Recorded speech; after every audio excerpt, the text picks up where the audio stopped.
Alors, je suis Pierre de Québissol, j'ai 43 ans, je suis réalisateur et scénariste dans le cinéma d'animation et sur mon temps perdu, on va dire, j'écris aussi des livres.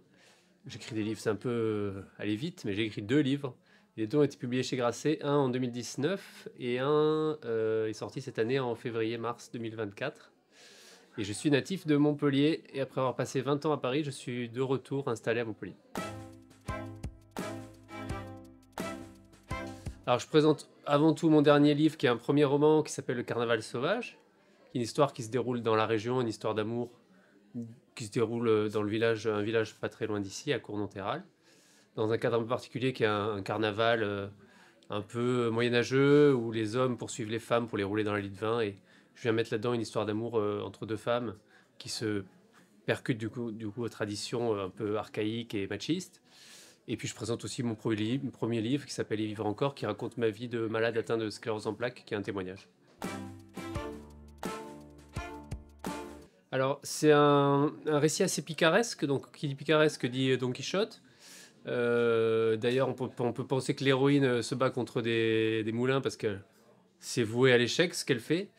Après j'ai été pas mal influencé par un livre qui s'appelle Le Seigneur des Porcheries de Tristan et Golf.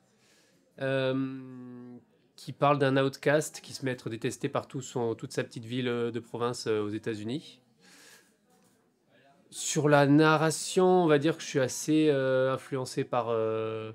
J'aime beaucoup Flaubert et notamment dans des livres comme Salammbô ou Saint-Augustin, voilà, où dans le détail, il entre très fort quand même dans les détails de la chair, de l'être, du sang, du sexe, etc. Et puis, parce que comme je prends des références, je me rends compte que je cite Flaubert et qu'on en est loin quand même, mais enfin bon, quitte à aller jusqu'au bout, il y a 2 personnages dans le livre qui sont clairement des personnages nietzschéens. Il y en a un qui représente, on va dire, le surhomme nietzschéen, qui est capable d'aller au-delà de ce qu'on lui impose, de prendre des risques, quitte à se mettre en difficulté.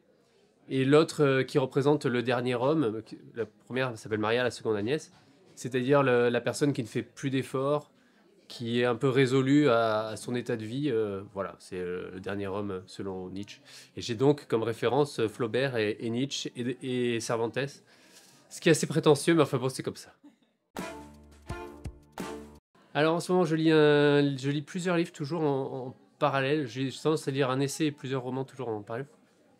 Je lis le livre de Bruno Volkov qui s'appelle Le dernier étage du monde, qui est vraiment un chouette livre, un bon roman vraiment d'aventure, un vrai roman au sens noble du terme.